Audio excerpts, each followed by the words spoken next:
नमस्कार, मैं मनु मोर। इस समय दिग्विजय चौटाला जी गोहाना पहुंचे हैं बड़ौदा हल्के को पार्टी स्थापना दिवस पर न्योता देने के लिए, जो कि अभी आने वाले 9 तारीख को ना सर 7 तारीख को जुलाना में मनाया जा रहा है।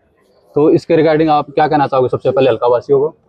पूरे हल्के का प्रभार जो है रैली का मुझे सौंपा गया है और मैं स्वयं पार्टी के तमाम नेताओं के साथ 1 तारीख से हल्के में गांव टू गांव जाऊंगा।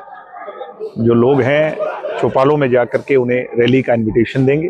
कोई रूठे हुए हैं, किसी कारणवश हमारे से दूर हो गए थे, तो उन्हें मनाएंगे। और मुझे उम्मीद है कि 90 हल्कों में बड़ौदा हल्का की चमक रैली में अलग नजर आएगी।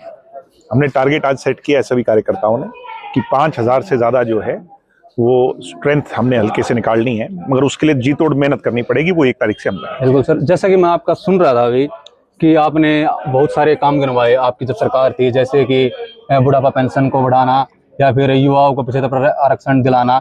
आपने बहुत सारे काम किए, पर ऐसा क्या हो गया कि आप वो चीजें धरातल तक लोगों तक नहीं पहुंचा पाए? देखो, राजनीति में आपको मैं हरियाणा का बैकग्राउंड बताऊं। चोई देवीलाल ने 1977 में राज किया और 1987 में राज किया, 1989 में देश के प्रधानमंत्री बने।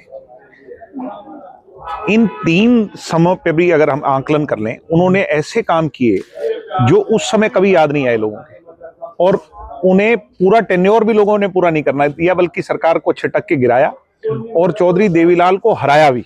हराया कि नहीं? बिल्कुल। बल्कि चौधरी देवीलाल ने पेंशन जब लागू की, जच्चा बच्चा योजना लागू की, उससे अगले चुनाव में वो गिराए से चुनाव भी हार गए। तो ये राजनीति हालात परिस्थितियों का खेल होता है। कई बार हालात परिस्थितियां, किसान आंदोलन कह लीजिए, कोरोना काल कह लीजिए, हमें तो काम करने का 2 साल का जो अवसर मिला 4.25 साल में, उसमें जो हमने काम किए ये लंबे समय तक अब लोगों को याद आने लगे। जब मंडियों में लोग जाते हैं, कहीं धान की बात है, कहीं कपास की बात है, कहीं सरसों की बात है, कहीं किसी और की बात है, अब आगे गेहूं की आ जाएगी। जो खरीद दुष्यंत जी ने कर दी, ये ना हरियाणा में किसी ने की और ना आगे इन बीजेपी वालों से उम्मीद है। जैसे सर आप कह रहे हो किसान आंदोलन की बात कह रहे हो, आप ये बताओ कि महिलाओं को मोदी जी कह रहे हैं 29 में दूंगा, दुष्यंत चौटाला ने तो दे ही दिया आरक्षण। बिल्कुल ठीक बात है जी। वो आपकी जैसे अभी आप कह रहे थे कोरोना काल में इसमें और इसमें किसान आंदोलन में, अगर दुष्यंत चौटाला को बहुत सारे लोग कह रहे थे इस्तीफा दे देना चाहिए, वो लोग थे जो हमारे धुर विरोधी थे, जिनका इस्तीफा दिलाया, उनको फिर क्या दिया उनने? आपसे मैं पूछना चाहता हूं कि प्रकाश सिंह बादल जी की पुत्र वधू को इस्तीफा दिलाया, उसका क्या हासिल किया? सरदार प्रकाश सिंह बादल से बड़ा नेता तो किसान का नहीं, दुष्यंत नहीं है। उनको चुनाव हराया कि नहीं हराया?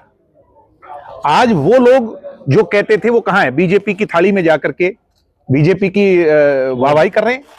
तो ये वो माहौल बनाते कुछ लोग हैं और आम जनमानस की भावनाओं के साथ वो खिलवाड़ करते हैं और एक दूसरे। और कांग्रेस का तो प्रोपेगेंडा आज से नहीं, कभी किसी चौटाला साहब के खिलाफ, कभी किसी तरीके से, कभी किसी तरीके से, कितनी बार उन्हें बदनाम किया और फिर खड़े हुए सत्ता में आए।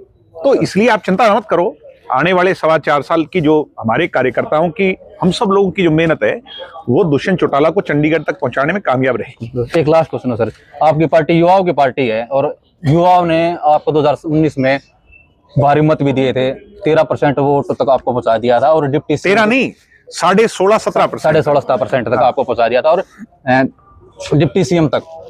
तो अभी आप देख सकते हो हरियाणा में सबसे ज्यादा बेरोजगारी है। उस बेरोजगारी की लड़ाई कौन लड़ रहा है? तो कह रहे हैं सर लड़ाई है जो आप बोल रहे लड़ रहे हैं। अगर कॉलेज में हो चुका अभी भी, अगर कॉलेज में बच्चों पर लाठियां चलती है तो कौन खड़ा नजर आता है? अगर सीटी का मामला आता है तो कौन बोलता है? अगर एचटेट का मामला आता है तो कौन आवाज उठाता है? एचएससी बोर्ड के सामने अगर कोई लड़ाई लड़ रहा है प्रदेश में, किस पार्टी का बयान आता है? तो मेरा कहने का मतलब यह है कि अगर एक्टिव रोल में, विपक्ष की एक्टिव भूमिका में अगर कोई है, वो हम हैं और ज्यादा अग्रसर होंगे। जो कोई कमी है उसको दुरुस्त करेंगे। धन्यवाद, मुझे खुशी हुई।